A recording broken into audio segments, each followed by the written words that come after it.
This is your Anxiety Toolkit, episode number 289.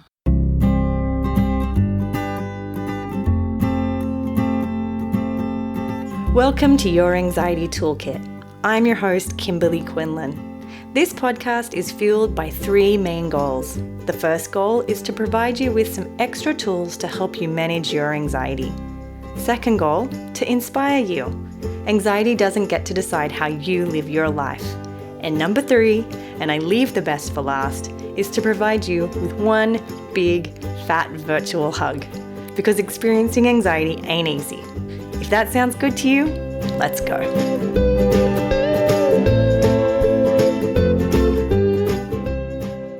Welcome back, everybody. I am so happy to be with you again. I won't lie, I'm still on a high, that rhymed, from the Managing Mental Compulsion series. Oh my gosh, you guys. I am so proud of that series, that 6-part series. If you didn't listen to it, please do go back. I'll probably tell you that for the next several podcasts, just because I am really still like floating on the coattails of how amazingly, so wonderful that was. And it really seemed to help a ton of people, which is so fulfilling. I do love, it's not because of the ego piece of it. I just do love when I know I'm making an impact. It's really quite helpful to feel like you're making an impact. And sometimes, when I'm putting out episodes, I really don't know whether they're helpful or not. That's the thing about podcasts compared to social media, is with social media, if you follow me on Instagram at Your Anxiety Toolkit or Facebook, I can kind of get a feel based on how many comments or how many likes or how many shares. But with podcasts, it's hard to know how helpful it is. And the feedback has been amazing. Thank you, everyone who's left reviews. Yeah, what a joy. What a joy. And what the cool thing is since then, it's actually created this really wonderful conversation between me and my therapist. So for those of you who don't know, in addition to me owning CBT School, I also own a private practice where myself and 9 of my therapists, we're actually now 10 extra therapists, we're in the process of hiring a new person. We meet once a week or more to discuss cases.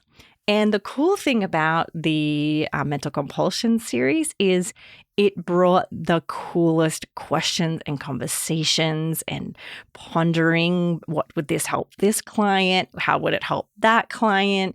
These are the struggles my clients are having. Because as I kept saying, not every tool is for everybody, right? Some you'll be like, yes, this is exactly what I needed. And there'll be other things where they mightn't resonate with you. And that's totally fine. It doesn't mean anything is wrong.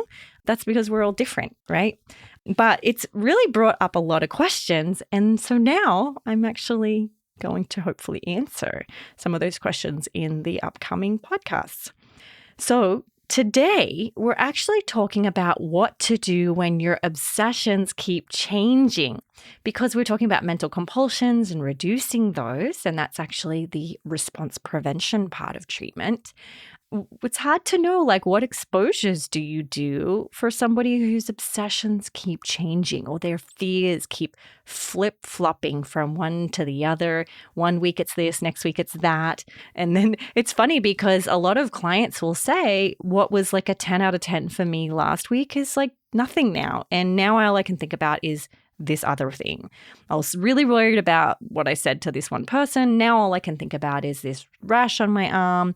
And the week before that, I was really upset that maybe I had sinned or there was another obsession. Again, it's just what we call whack-a-mole. So we're going to talk about that today. But before we do that, we are going to do the I Did a Hard Thing segment. This one is from Marissa.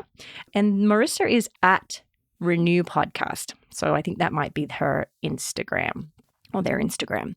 So Marissa said, last week I submitted my dietetic internship applications. It was a long, stressful process and anxiety definitely came up during it.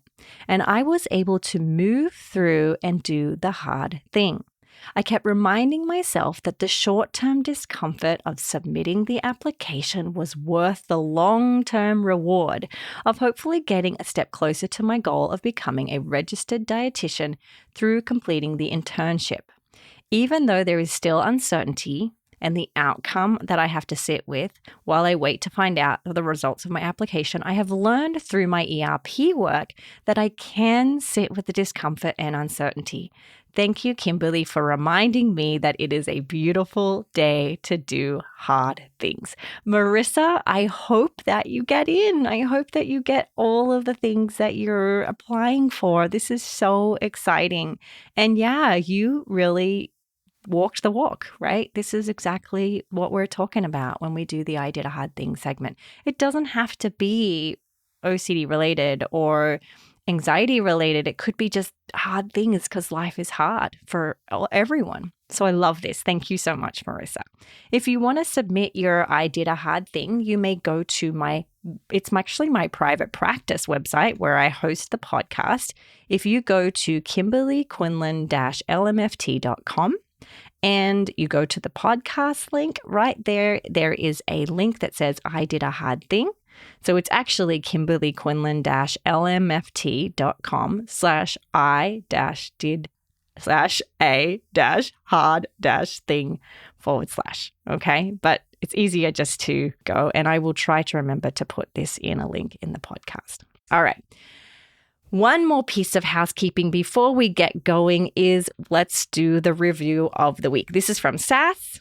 And Sass said, I have had an eating disorder for many years, and I spent my adult life trying to understand my compulsions and obsessions. When I found your podcast last summer, everything started to make sense to me. You had given me an understanding and acceptance I couldn't get anywhere else. I look forward to your weekly podcast and enjoy going back and listening to the earlier podcasts as well. Thank you for all that you do. Sass, I get you. I was exactly in that position when I had my eating disorder. I didn't understand it. I didn't feel like people explained it in a way that made sense to me. And the obsessive and compulsive cycle really made sense to me. So I am so grateful to have you, and I'm so grateful to be on this journey with you. Really, really, I am. Thank you for leaving that review. Okay, let's do it. Today, we are talking about whack-a-mole obsessions. Now, whack-a-mole obsessions is not a clinical term. Let's just get that out of the way. There is nothing in the DSM or it's not a clinical scientific term, but it is a term we use in the OCD community, but I think it's true of the anxiety disorder community, maybe even the eating disorder community as well, where the fears flip-flop from one thing to the other. This may be true too if you have health anxiety. It might be true if you have generalized anxiety, social anxiety, where one day, everything, it just feels like this fear is so intense and it's so important and it must be solved today. It's so painful. And then for no reason, it goes. And then it gets overshadowed by a different fear or obsession or topic. And what can happen in treatment is you can start to treat one, doing exposure, right? This was actually one of the questions that came up through ERP School, which is our online course that teaches you how to, create a plan for yourself to manage OCD. Is some people will say like, oh, I created a hierarchy. I followed the steps in ERP School. I started working on it. And I did a few exposures and I did a few imaginals and boom, it just went away and then a new one came, or it kind of just the volume got turned down. So it could be that you addressed it, a small amount and then it went away and got replaced by another, or it could be that you didn't even get time to address it and it just went to a different topic. And this is really, really distressing for people. I'm not going to lie, because you're just constantly whack-a-moling, the whack-a-mole game. You're whack-a-moling things that feel super important, super scary, super urgent, right? And so what I want to do first is just validate and recognize This is not an uncommon situation.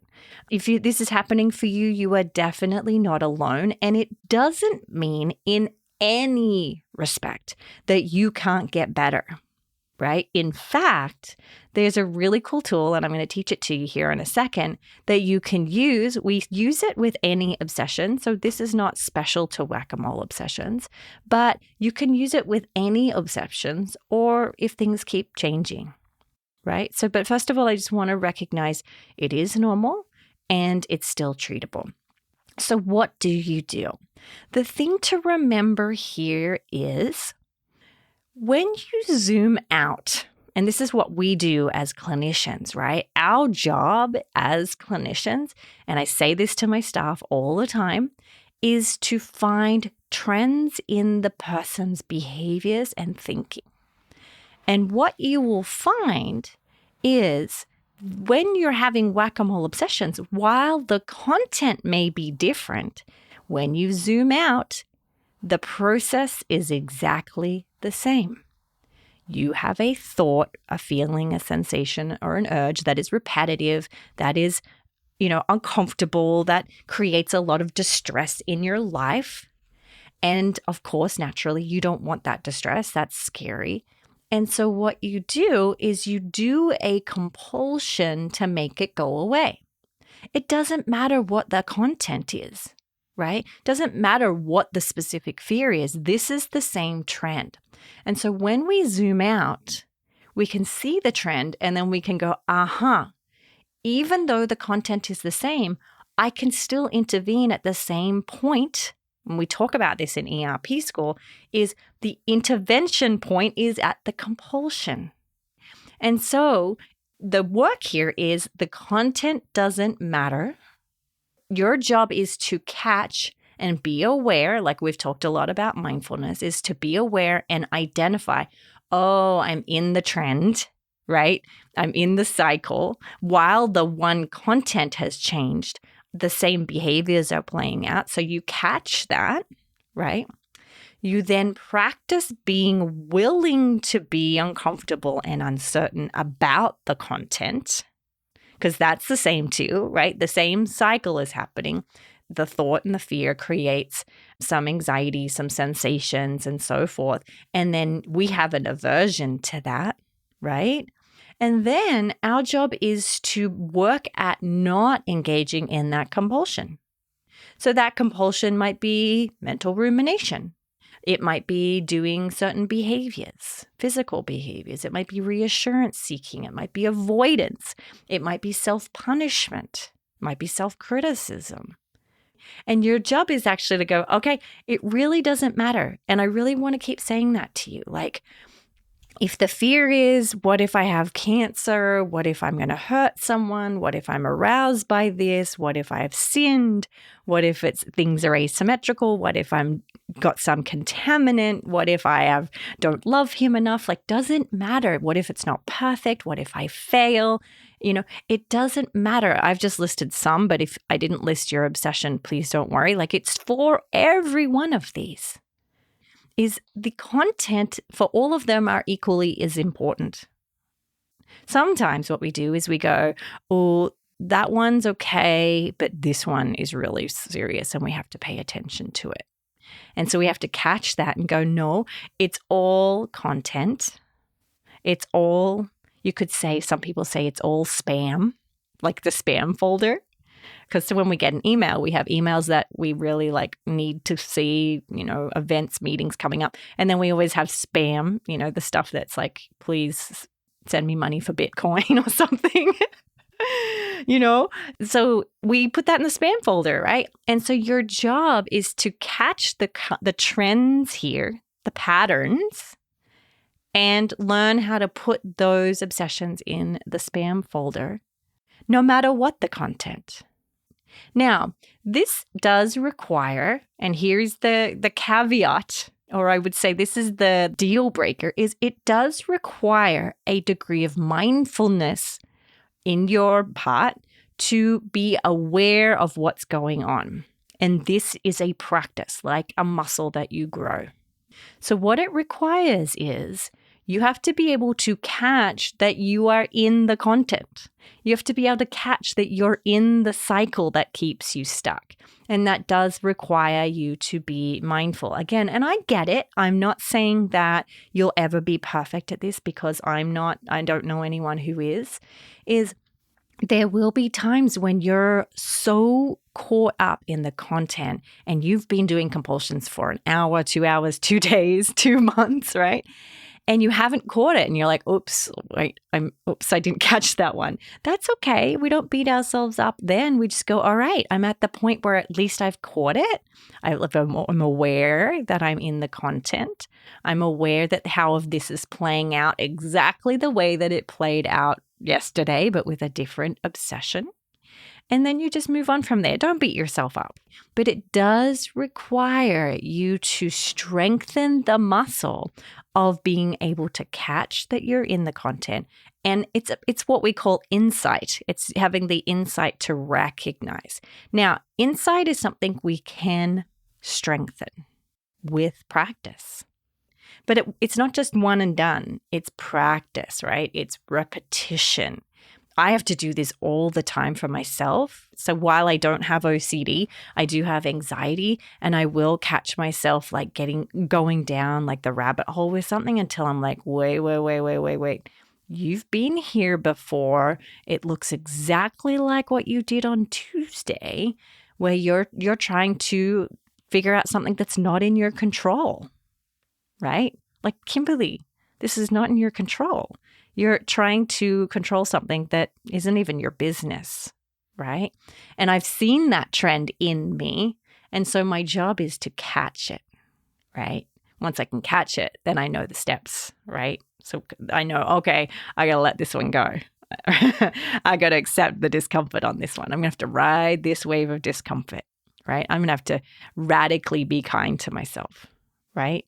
So we know the steps, and once we can get those steps down, it's about catching it. But this is what we do when the obsessions do keep changing. Now, I'm not going to say this is easy because it's not. And if you require help doing this, reach out to an OCD therapist or an anxiety specialist who knows ERP. Right? Remember here, and I'm telling you this with the deepest, most absolute degree of love, is CBT School. The whole mission of CBT School is to provide you tools and resources for those who don't have tools and resources, right? So if you haven't got a therapist and you're finding this really, really helpful, but you're still struggling, don't be afraid. It doesn't mean anything's wrong with you. It just means maybe you need some more professional help. Maybe you have a therapist and you're listening into this just to get extra tools. Great. Take what you learn and then take what struggles you have and figure that out. So I really want to stress here, and the reason I bring that up is when I say this, it isn't as easy as it sounds. And it does require sometimes having somebody else. This is why I go to therapy myself, is even though I know the tools, it's really nice to have a second set of ears just going, wait a second, sounds like you're caught up in the content. If it's not a therapist, maybe you could have a loved one, or even journaling I have found is really helpful in that when you journal it down, and I do this regularly, I then read it, not to judge it, but just to see what trends. And I get a highlighter and I just highlight, like, where are the trends? Where am I seeing the same patterns playing out? And that's where we intervene. So that's whack-a-mole obsessions. That is what to do when your obsessions keep changing. I do hope that that was helpful, if not just to validate you, but to give you some skills moving forward. I am so grateful to have you here. Don't be afraid to let me know what you think. And, I love, again, getting your feedback via reviews, or I urge you to join the newsletter. That will then allow you to reply and give me feedback that way. I love hearing from you all. Yes. All right. I'm going to sign off, and I'll talk to you very, very soon. Please note that this podcast or any other resources from cbtschool.com should not replace professional mental health care. If you feel you would benefit, please reach out to a provider in your area. Have a wonderful day, and thank you for supporting cbtschool.com.